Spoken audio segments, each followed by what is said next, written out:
Hail Mary, full of grace, the Lord is with thee. Blessed art thou among women, and blessed is the fruit of thy womb, Jesus.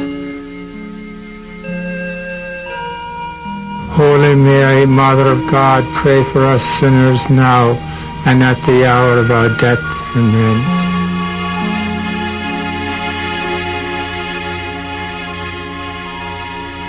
Mary, Holy Virgin, Mother of God, intercede for me with your Son, our Savior, Christ our Lord. With love you became his mother. With love you gave birth to him. With love you held him in your arms and nursed him. You saw him grow to manhood. You met him on the road to Calvary and held him in your arms, saying, I am here, I'm here. With love I beg of you, Mother, to hold him once more and speak to him with all your heart. Mother, ask God to forgive my sins and to help me serve him more faithfully. Keep me true to him until death, and someday let me come to live with him and with you forever and ever. Amen. This is the Family Rosary Crusade of Father Patrick Peyton. In the next 30 minutes, let us open our hearts to God and let us bind our families together.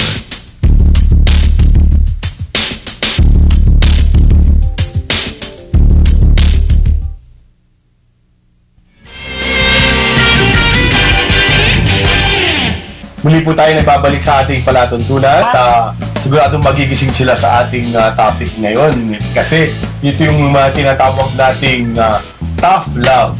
Ano ba sabihin ng tough love? Sa akin kasi, Father, talaga bilang isang magulang, kailangan talaga ng tough love eh. Pero siguro yung tough love hindi lang dahil sa, ipinakikita mo yung pagmamahal at authority sa mga anak mo bilang ginaguide mo sila, pero mas mahirap yung tough love sa asawa kasi yun equal kayo eh. So, ang hirap,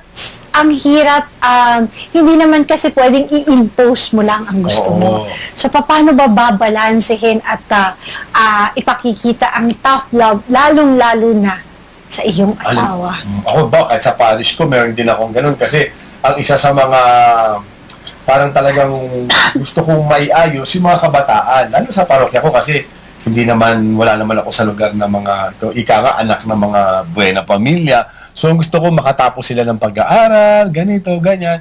Kaya sa akin, kung member ka ng choir, member ka ng ganito, pag nakipag-shota ka, tanggal ka. Ganon. Tanggal ka. Kailangan, hindi dahil sa pero para makita nila na seryoso ka na dapat yung sinasabuhay mo, kung ano yung natututunan mo doon sa simbahan. No? At sila, actually, ang nakakatawa ka, ang nagsabi nun mismo, yung mga sakristan din, sabi nila, kasi gusto nila makatapos ng pag-aaral. Kasi chances are, pag nagsyota sila ng ganong edad, wala, ang dami din sa amin, hindi nakatapos. Oo.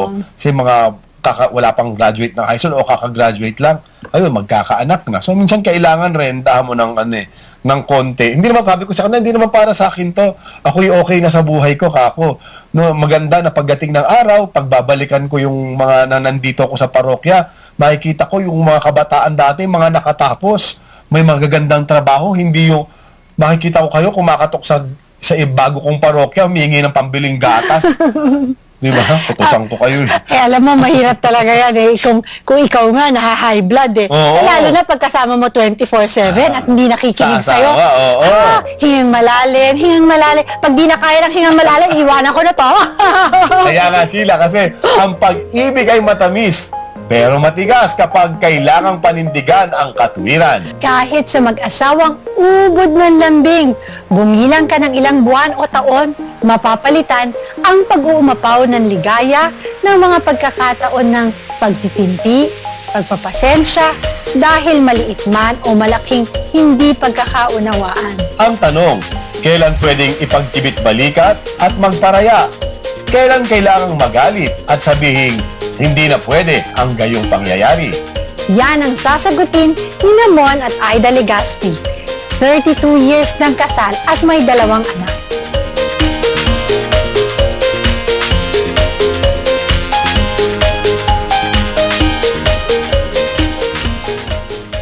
Good morning.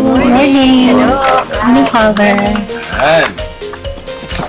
Welcome po sa aming show. Maraming salamat po sa pagpaunlak sa aming imbitasyon. Yan. Thank you din po. Yan. Magsisimula na siguro tayo kaagad Oo. Father, kasi napakarami nating matututunan mula sa tough love. Oo, ika lalo nga. 30 plus years na. Maraming tough love na siguro sa isa't isa, ano? Sobra-sobra na po. Sobra-sobra na, and they both agree. Sobra-sobra. Alam mo, sabi nga, Father, hindi ba, maski ang Diyos ay nagagalit din, Oo. hindi ba? Meron din daw tough love sa Bible. Oo. Sabi nga dito sa ating material, also, God speaks pag nagagalit siya. Ang umpisa ay words, hindi ba? Words muna ang mga binibitiwan natin sa pagpapakita ng Panginoon ng kanyang, pag hindi siya happy sa ginagawa. And so, God speaks. So, sa buhay mag-asawa, paano nangyayari yun na pagka merong... Aida speaks. Yun. merong kang hindi nagustuhan, sinasabi mo talaga. Opo, directly sinasabi ko, I'm not the type po na yung yung Kimkimin? magkikimkim. Hindi po eh. Parang I burst it out kasi mas lalo pong pagka yung nakikinikim ko, mas lalong lumalala. So, when I wanted to say it, talagang sinasabi ko sa kanya para diretsahan na. Si Kuya. Ako naman po talaga, yung ugali ko na hanggang ngayon nilalabanan ko, yung mapagbigay. Mapagbigay talaga ako na para bang hindi ako makahindi sa mga sinasabi ng kapwa ko, lalo na si Mrs. Yung laging sumusunod ako sa kanya na sa paningin ng iba, akala nila under ka. Pero sa deep in my heart talaga na mahal ko siya eh. Yung talagang Inggit kayo doon, no? binigay siya sa akin ni Lord. So, dapat unuwain ko siya. Paano naman, Kuya, pag ikaw yung merong hindi nakikitang medyo hindi kaaya-aya kay ate? Ako sinasabi ko sa kanyang direkte. Nasasabi mo rin nasasabi naman? ko yun. Good. Minsan nasasaktan siya, minsan naman nakokorek din. So, At siguro yun ang tough love, Sheila, no? Yung dahil mahal mo, Opo. kaysa hodang masaktan ka, pero yun ang totoo. Opo. No? Kasi kung mahal mo, gusto mong mabago yun. Kasi hindi lang naman kayo yung nagkakasama. Paano kung mailabas niya yung ugali na yun kasama yung ibang tao? Itong pangalawa. Oo. Minsan, nasasabi daw natin, pero mabilis tayo nag-aantay ng response. In a relationship kasi, when you want something, di ba madaling sabihin na, alam mo, mali ka doon, dapat kinorek mo yun. Pero hindi na bibigyan ng pagkakataon yung ating mga kapartner na makorek. Parang kailangan instant. Pag sabi mong kailangan, huwag ka nang uminom. Ngayon na, bukas, never ka nang iinom. Or pagka sinabi mo na, dapat, in my case, dapat hindi ka na magdadrive ng mabilis. Instant, gusto mo, hindi na mangyayari yan. Pero sabi dito, God requires a decision And waits for a response. Kumaga, ang Diyos nag-aantay na, ano ba magiging, siguro ayaw din niya yung sumunod ka lang dahil sinabi siguro gusto ng Panginoon. No, pag-isipan nyo, may sinabi akong ganito, ginagawa nyo nga ba yan? And it takes time, pag-isipan nyo kung ano, kasi pagka sumunod lang, dahil merong element na parang masama loob ko, sinunod na lang kita. Pero siguro kung nanggaling sa puso, sa'yo, na kaya mo didesisyonan yon, mas maganda, di For a ba? long time, Father. Parang silang plaka, paulit-ulit, the same offenses, the same vices, parang kung talagang wala kang pasensya, you will give it up. Kasi parang nakakaano rin, Father, puno at saka nakakapanghina din minsan kasi pag yung sobrang ito na lang ng ito inuulit, parang pumapasok dito, lumalabas na lang doon. Parang it doesn't sink in kasi nga siguro wala nga doon yung na talagang magbago. Naig pa rin yung sariling pagkatao mo na ako dapat masusunod. Kasi siguro sa akin, bis na lang isang lalaki, yung bang pag inutusan ka, ang lalaki kasi hindi agad sumusunod kasi nag-iisip muna bago ka sumunod. Hindi, kasi si Mrs. gusto niya pag-utos niya, sunod agad ako. So, ginawa ko, nag-take time muna ako, minsan days. Yun nga lang, nakakalimutan ko na. So, nainis na siya na yun. Paulit-ulit na siya. So, yun ang problema niya sa akin siguro for the past 17 years. So, meron po siyang, if I may say, may vice po siya kasi dati. May vice. Dati po, matagal talaga namin, talagang matagal namin, inano po yun. Pinag-pray. Pinag-pray at talagang suffering. Yun din siguro yung nagpatatag sa amin. Talagang, it's really a tough, ano po talaga. Talagang nawalan po siya ng work. Just to, yun yung corrective measure para talagang Meron ako ng conversion noon. Doon talaga, na talaga palang anything na pwedeng gawa ni Lord ng paraan, masakit man o pero in the end, alam natin kung paano niya kinorek. Amen. At babalikan natin yan, Babalikan natin yan. Yes. Maano pa ang tawag How dito? interesting, ha? Oo, yung pag-alalimin pa natin yan, no? Pero, syempre, gaya ng mga ibang talk show, bibitinin muna natin sila, no? Para talagang mag-abang sila. Huwag muna kayong matutulog, huwag kayong aalis. Magbabalik kami para sa mga katanungang pangtiyak na gigising sa inyo. Yan. Itong tough love. Kasi this is talagang the hardest talaga to deal with Yes. Yung tough love. Minsan nga po pagka sabihin na,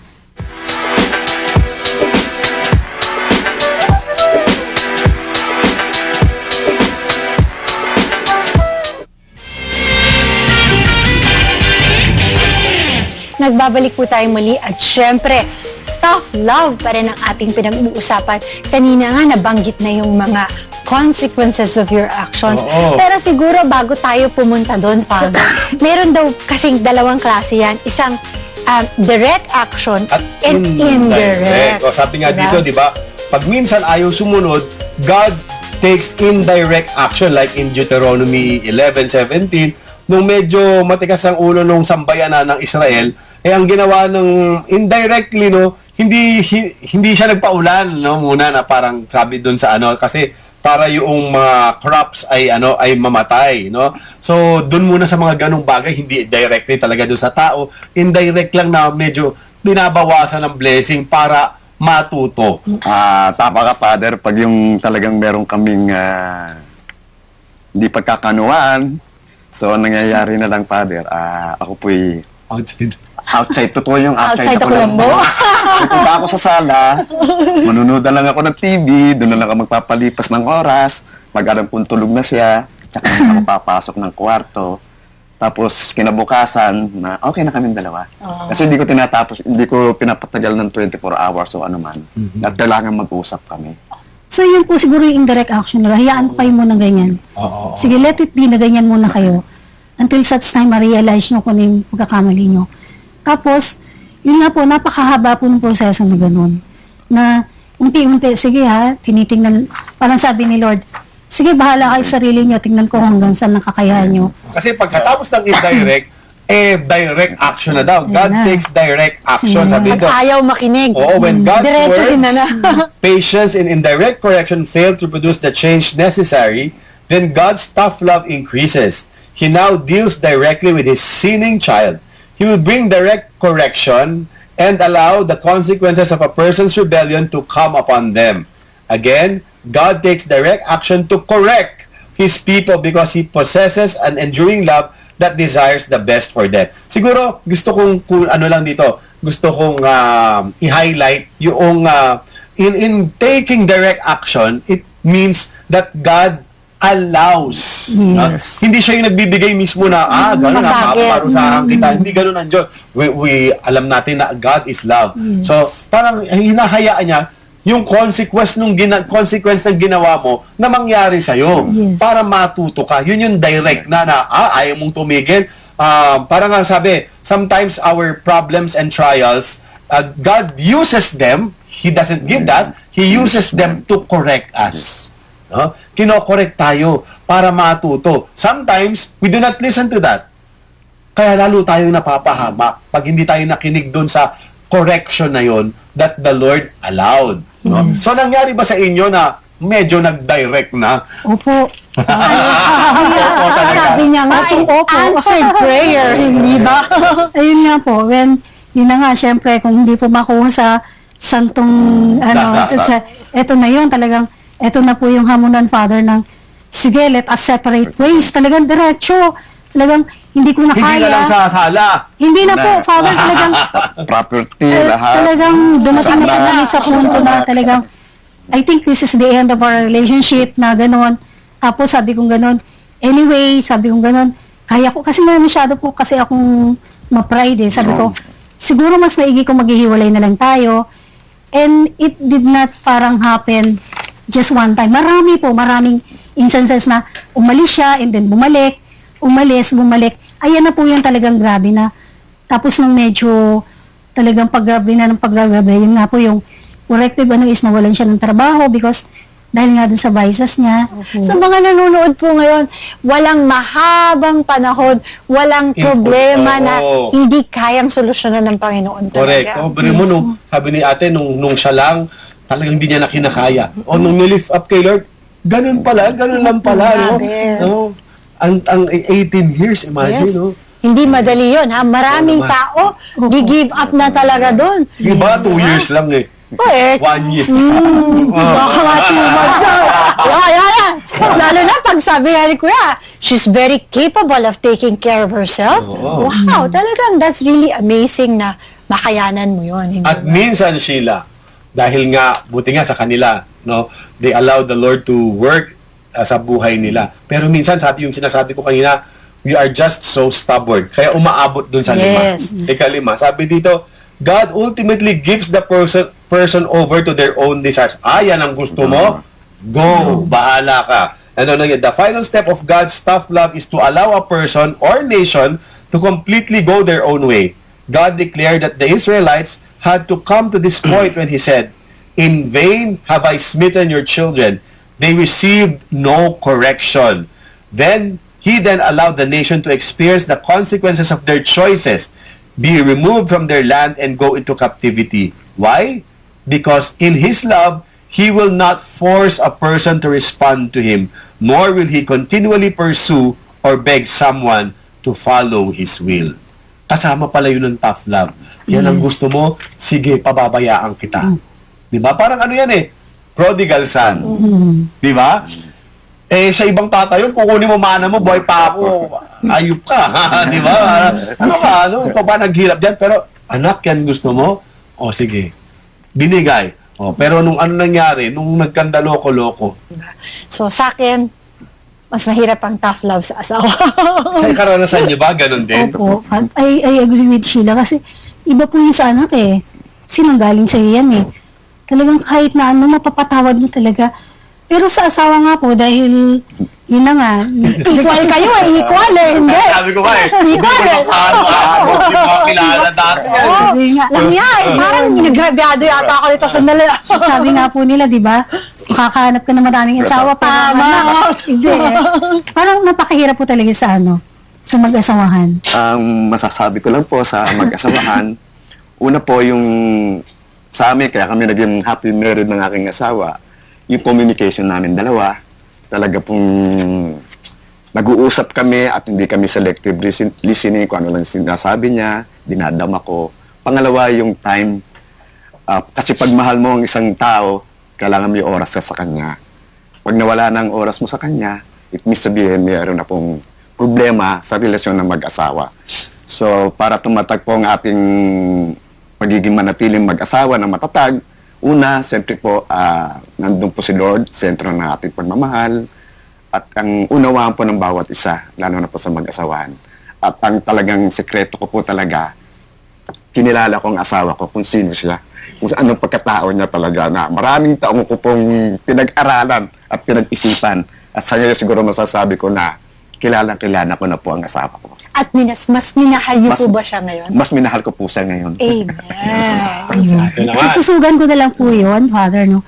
Lahat po yun, sinabi niya, totoo po yun. But, with just talagang, ang akin lang po, put God at the center of your life. Kasi ang hirap po talagang gawin, kung sarili mo lang, lahat yun, yung sinabi niya nga, magagawa mo with God at the center of your life. Na parang, He will guide you, He will strengthen you, lahat na eh. Surrender everything. Gusto mo mang gawin to, pero kung wala si Lord, You cannot do it on your own. Kasi yun lang po, yun ang malaking ko talaga blessing ko na I was involved in the church community. Tapos, yung relationship po kay Lord, is talagang naiba na po. Yun. As my son said, no matter how painful it is, minsan kailangan nating sabihin, kailangan marinig. Hindi dahil gusto natin silang sermonan, kundi dahil gusto natin silang i-correct at tamain at dalhin sa Panginoon. Pero pag hindi na kaya ng mga sinasabi natin, we have to learn to let go and let the Lord work His wonders. Amen. No, kaya kasi, no, sabi nga nung isang sikat na artista, love, love, love, love, love. Hindi basta ang matamis na pagpaparaya o malambing na pagpapasensya. Tough love. Hindi yun basta't kasungitan o kahigpitang walang pinagmumulan. Dahil ang tunay na pag-ibig ay iyong pagnanasang laging mapabuti ang minamahal. At ang pagtatayag ay laging naninindigan para sa tama at sa mabuti. Kapwa sa kapakanan ng kabiyak at ng ugnayan ng ating mga tahanan. At kung ito ang tatandaan ng mag-asawa sa oras ng lambingan o paghihigpit, sa oras ng pagpapasensya o pagmamatigas, mananatiling buo ang pagsasama sa hirap man o ginhawa. Thank you. Thank you. Ganda naman ang ating discussion. Very nice.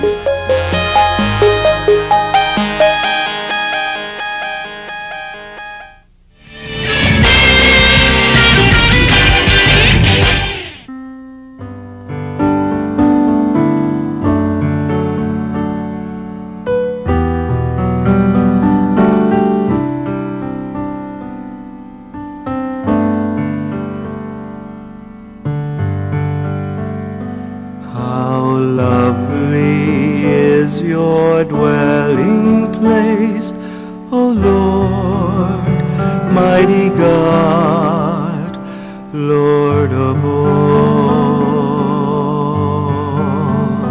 How lovely is your dwelling place, O Lord, mighty God, Lord of all.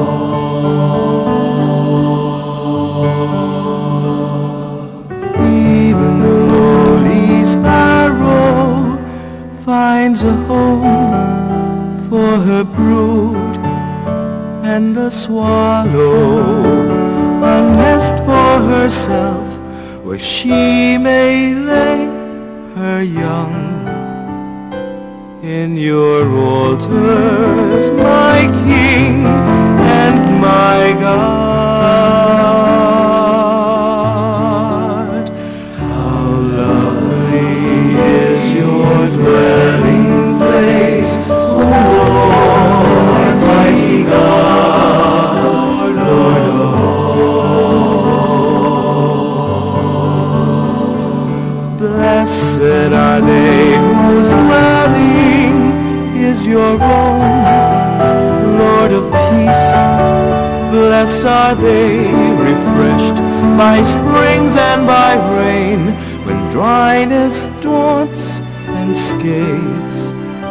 Behold my shield, my King and my God. How lovely is your dwelling place, O Lord, mighty God, Lord of all. I would forsake 1,000 other days anywhere, if I could spend one day in your courts, belong to you alone.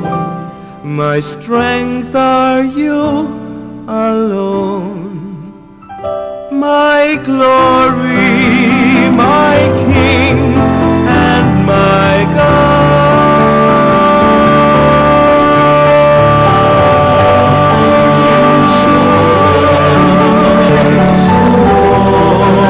Mighty God, Lord of all. Oh, lovely